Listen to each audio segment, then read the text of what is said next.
இயேசுவில் பிரியமான சகோதர சகோதரிகளே, தாயாம் திருச்சபையோடு இணைந்து இன்று நாம் திருக்குடும்ப விழாவை கொண்டாடுகின்றோம். எனவே உங்கள் அனைவருக்கும் திருக்குடும்ப விழா வாழ்த்துக்களை தெரிவித்துக் கொள்கிறேன். ஆமாம், திருக்குடும்பம் என்று பார்க்கின்ற பொழுது தாயாம் திருச்சபையிலே குடும்பம் ஒரு முக்கிய பங்கை வகிப்பதை நாம் பார்க்கிறோம்.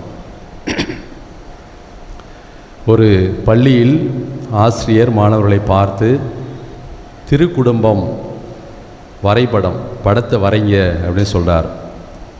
அப்பொழுது அந்த மாணவர் எல்லோரும் வரைகிறார்கள், ஒரு மாணவர் மட்டும் சற்று வித்தியாசமாக வரைந்திருக்கிறார். The flight to Egypt. நேற்றைய நாளிலே நாம் வாசிப்போம். யோசேப்பு குழந்தை இயேசுவையும் அன்னை மரியாளையும் ஏரோது கொல்ல தேடுகிறான் என்பதை வானதூதன் வழியாக உணர்த்தப்பட்டு அவர் எகிப்துக்கு தப்பிச் செல்வதை பார்க்கிறோம். எனவே அந்த படத்தை அவர் வரைகிறார். ஒரு ஃப்ளைட்டு, ஒரு ஏரோப்ளைன் வரைகிறாரு. அதில் 4 பேர் இருக்காங்க. இல்லை, அதில் 4 பேர். ஆசிரியருக்கு ஒரே அதிர்ச்சி. அன்னை மரியாள், யோசேப்பு, குழந்தை இயேசு, அது யார் அது 4வது ஆள் அப்படின்னு பார்க்கின்ற பொழுது அந்த சிறுவனிடம் கேட்கிறார், இது யார்ப்பா 4வது ஆள் அப்படிங்கும் பொழுது அவர் சொல்லார், அவர்தான் த பைலட் ஏரோதுக்கு இங்கிலீஷில் த பைலட் என்று சொல்லுவோம். ஏரோது வரைஞ்சிருக்கிறேன் அப்படின்னு சொல்கிறார். இயேசுவில் பிரியமானவர்களே, இன்று நாம் அனைவரும் குறிப்பாக திருக்குடும்பத்தை பற்றி சிந்திக்கவும் நாமும் திருக்குடும்பங்களாக மாறவும் அழைப்பு பெறுகிறோம். ஒரு 3 சாமியாருங்க சாதாரண ஒரு தெருவில் நடந்து கொண்டிருக்கிறார்கள். அப்பொழுது 3 வெவ்வேறு சபையை சார்ந்த குருக்கள். முதலிலே புனித பெனடிக்ட் அவருடைய சபையை சார்ந்த ஒரு குரு. எல்லாரும் நடக்கின்ற பொழுது திடீரென்று அவர்களுக்கு இந்த திருக்குடும்ப காட்சி தோன்றுகிறது. திருக்குடும்பம், அன்னை மரியாள், யோசேப்பு, குழந்தை இயேசு, கிருபு குடியில் இருக்கலையில் அந்த மாதிரி திடீரென்று ஒரு திருக்காட்சி அவர்களுக்கு தோன்றுகிறது. அப்பொழுது அந்த பெனடிக்டன் சபையை சார்ந்த குரு, அங்கே 3 இறைவனை நான் காண்கிறேன். மிகப்பெரிய இறையியல் கருத்துக்களை தாயாம் திருச்சபைக்கு கொடுத்தவர்கள்தான் இந்த பெனடிக்டன் சபையை சார்ந்தவர்கள். எனவே நான் இங்கே 3 இறைவனை காண்கிறேன் என்று சொல்லி இறையியல் பூர்வமான அந்த காட்சி அவர் காண்கிறார். எனவே அவர் அப்படியே சாஷ்டாங்கமாக படுத்து என் தேவனுக்கு நன்றி, அன்னை மரியாள் வழியாக, யோசேப்பு வழியாக, குழந்தை வழியாக 3 இறைவனை நான் இங்கே காண்கிறேன் என்று சொல்லி படுத்து வணக்கம் சொல்கிறார். இரண்டாவதாக எங்கள் சபையை சார்ந்த குரு பிரான்சிஸ்கன் அவர் பார்க்கிறார், நான் இங்கே அன்னை மரியாள் வழியாகவும், யோசேப்பு வழியாகவும், குழந்தை இயேசு வழியாகவும் 3 இறைவனை காண்கின்றேன். என் தேவன் கடவுள் எளிமையின் தோற்றமாக, எளிமையின் உருவாக இங்கே அவர் பிறந்திருக்கிறார். எளிமையான ஒரு குடிலிலே அவர் பிறந்திருக்கிறார் என்று சொல்லி என் தேவன் எளிமையின் தேவனாக இருக்கிறார், ஏழை மக்களுக்கான தேவனாக இருக்கிறார் என்று சொல்லி மண்டியிட்டு வணங்குகிறார். இயேசுவுக்கே புகழ், மரியே வாழ்க. மூன்றாவதாக ஒரு முக்கியமான சாமியார், இயேசு சபையை சார்ந்த ஜெசுவிட் பிரிஸ்ட், இயேசு சபையை சார்ந்த ஒரு துறவி. இயேசு சபை நமக்கு தெரியும், உலகம் முழுவதும் குறிப்பாக மேலை நாடுகளே ஒரு காலத்தில் மிகப்பெரிய அரசர்கள் அரசியலுக்கெல்லாம் கல்வி கற்றுக் கொடுத்த ஒரு சபைதான் இயேசு சபை. எனவே இவர்கள் இருவரையும் செய்வதை பார்த்துவிட்டு இப்படி கொஞ்சம் கூலாக நடந்து போய் புனித யோசேப்பின் மேலே கையை போட்டு, உங்கள் பையனை எந்த ஸ்கூலில் சேர்க்க போகிறீங்க அப்படின்னு கேட்டாராம். உங்கள் பையனை எந்த ஸ்கூலில் சேர்க்க போகிறீங்க என்று கேட்டார். இயேசுவில் பிரியமானவர்களை, இதையெல்லாம் எதற்கு சொல்கிறேன் என்றால், திரு குடும்பம் என்று வருகின்ற பொழுது தாயாம் திருச்சபையிலே இன்று ஒரு மகத்தான நாளாக கருதப்படுகிறது இல்லையா? ஆண்டவர் கிறிஸ்து பிறந்த பிறகு இன்று 5வது நாளாக இன்று தாயாம் திருச்சபை திருக்குடும்ப விழாவை நமக்கு சுட்டி காட்டுகிறது. நமது குடும்பமும் திருக்குடும்பங்களாக மாற வேண்டும் என்ற அழைப்பை கொடுக்கிறது. இன்றைய நாளிலே இன்னும் சிறப்பு சேர்க்கும் வண்ணமாக நாம் பார்க்கிறோம். இன்றைய நாளிலே திருத்தந்தை போப் பிரான்சிஸ் அவர்கள் தங்கியிருக்கின்ற அந்த யோவான் கத்தீட்ரல் என்று சொல்வோம், அங்கே தான் திருத்தந்தை தங்கியிருக்கிறார். அந்த ஆலயத்தினுடைய ஆலயத்தினுடைய த ஹோலி டோர் என்று சொல்வோம், கதவானது இன்று திறக்கப்படுகிறது. இன்றைய நாளில்தான் ஜூபிலி இயர் 2025 ஆண்டிற்கான அந்த ஜூபிலி இயரை திருத்தந்தை அவர்கள் தொடங்குகிறார். இன்று மாலை உலகம் முழுவதும் உள்ள எல்லா ஆயர்கள் இல்லத்திலும், குறிப்பாக ஆயர்கள் திருப்பலி நிறைவேற்றுகின்ற அந்த பேராலயத்திலே, கத்தீட்ரல்னு சொல்லுவோம், அங்கே திருப்பலி நடக்க வேண்டும். அங்கே முடிந்த அளவு மக்களும் பங்கு பெற வேண்டும் என்று சொல்ல ஒரு அழைப்பை விடுத்திருக்கிறார். இன்று நம்ம பாண்டிச்சேரி கத்தீட்ரலில் சாயங்காலம் 5 மணிக்கு பூசை இருக்குது. எனவே போப் பிரான்சிஸ் அவர்கள் அந்த ஒரு அழைப்பை கொடுக்கிறார். அந்த அழைப்பையோடு அவர் சொல்வது நாம் பார்க்கிறோம், கத்தோலிக்க கிறிஸ்தவர்கள் எதிர்நோக்கோடு வாழ வேண்டும். இந்த ஜூபிலி ஆண்டினுடைய அந்த தலைப்பு என்ன அப்படின்னு பார்த்தோன்னா எதிர்நோக்கு என்று சொல்லுவோம், ஹோப் என்று ஆக சொல்லுவோம். நாம் பார்க்கிறோம், அந்த பவுலடியார் கொரிந்தியருக்கு எழுதிய முதல் திருமுகம் அந்த 1:13 வாசிப்போம், அன்பு, நம்பிக்கை, எதிர்நோக்கு, அன்பு, இவற்றில் தலை சிறந்தது அன்பு என்றாலும் கூட அந்த அன்பை நாம் முழுமையாக பெற வேண்டும் என்றால் நாம் எதிர்நோக்கோடு வாழ வேண்டும் என்று சொல்லி அவர் நமக்கு அழைப்பு கொடுப்பார். எனவே இந்த நாளிலே கூட திருத்தந்தை அவர்கள் அந்த புனித கதவுகளை திறக்கிறார். எனவே அதன் வழியாக மக்கள் அனைவரும் அந்த புதிய ஆண்டிலே, புதிய ஜூபிலி ஆண்டிலே அடி எடுத்து வைக்க வேண்டும், எதிர்நோக்கோடு வாழ வேண்டும் என்ற ஒரு அழைப்பை இந்த நாளிலே இந்த திருக்குடும்பத்தின் வழியாக திருத்தந்தை பிரான்சிஸ் அவர்கள் நமக்கு கொடுக்கிறார். எனவே ஒரு திருக்குடும்பமாக நாம் என்னென்னலாம் செய்ய வேண்டும்? முதலில் நாம் பார்க்கிறோம், அந்த திருக்குடும்பத்தை நாம் பின்பற்றினாலே போலும். அன்னை மரியாள், யோசேப்பு மற்றும் குழந்தை இயேசு இவர்கள் வாழ்விலே பார்க்கின்ற பொழுது நாம் பார்க்கிறோம், ஒருவரை ஒருவர் ஏற்றுக்கொள்ளக்கூடிய தன்மை.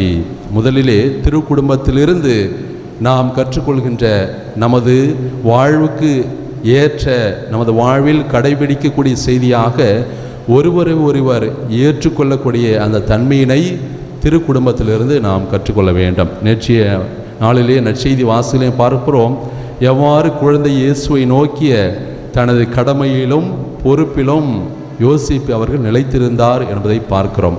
அதேபோல் அன்னை மரியாவை ஏற்றுக்கொள்ள அவர் அஞ்சவில்லை. ஒருவேளை ஒரு சில விவிலிய வல்லுநர்கள் கிறிஸ்து பிறப்பு என்பதை பல்வேறு வகையிலே உற்று நோக்குவார்கள். ஒருவேளை யோசிப்பு அங்கிருந்து ஓடியிருந்தால் அங்கே நாம் பார்க்கிறோம், மரியாள் தூய ஆவியால் கருவுற்றிருக்கிறார். எனவே அவரை மலைவாக விலக்கிவிட யோசேப்பு அவர்கள் திட்டமிட்டார்.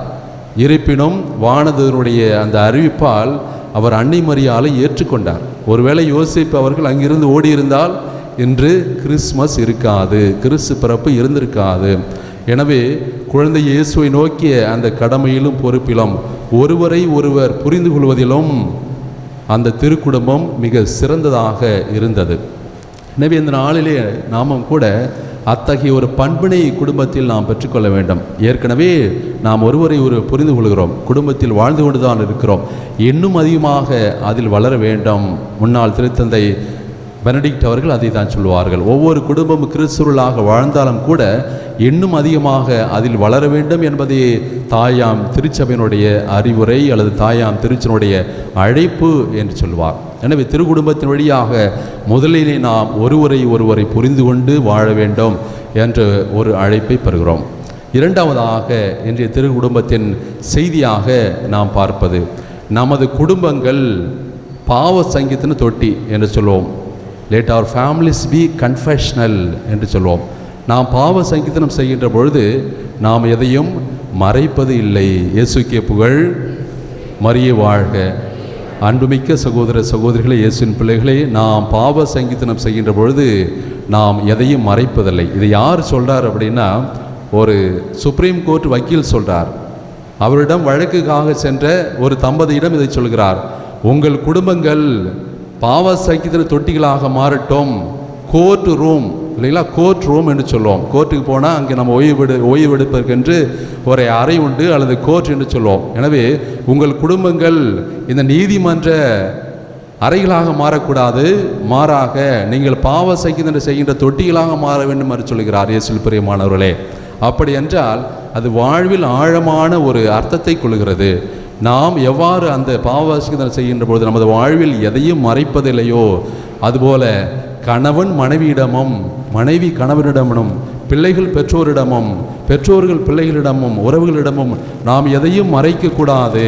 அங்கே இறைவன் விற்றிருக்கிறார். எனவே நாம் ஒருவரை ஒருவர் எதையும் மறைக்காமல் வாழ்வில் உள்ளதபடியே சொல்லி நாம் உண்மை தன்மையுடன் வாழ வேண்டும். அதை நான் பார்க்கிறோம் இல்லையா? திரு குடும்பத்திலே அன்னை மரியாள் நிச்சயமாக என்ன சொல்லியிருப்பாங்க? யோசேப்பிடம் சொல்லியிருப்பார்கள்.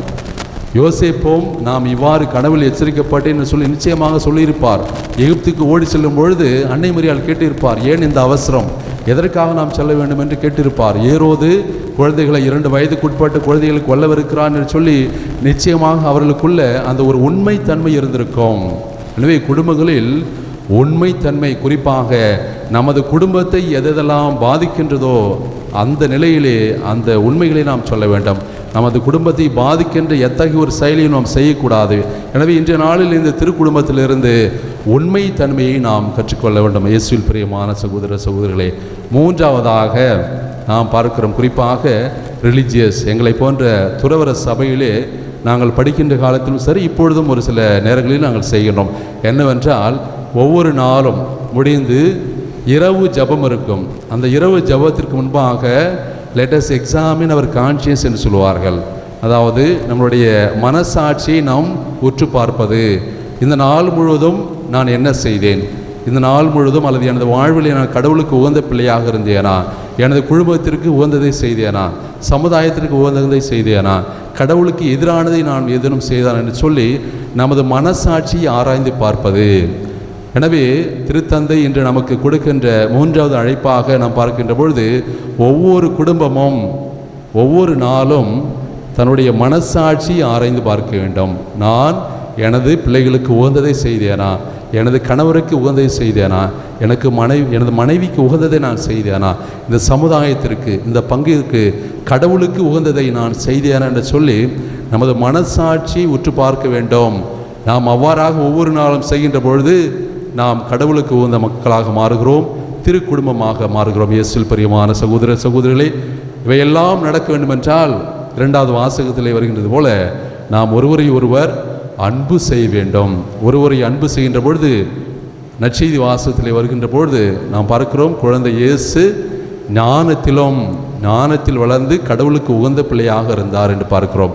சின்ன பையன். நாம் இவற்றையெல்லாம் ஒவ்வொரு நாளும் செய்கின்ற பொழுது, ஒருவரை ஒருவர் அன்பு செய்து வாழ்கின்ற பொழுது, பிறருக்காக வாழ்கின்ற பொழுது, அந்த இயேசு கிறிஸ்து ஞானத்தில் வளர்ந்தது போல நாமும் கடவுளின் பிள்ளைகளாக ஞானத்தில் வளர்வோம்.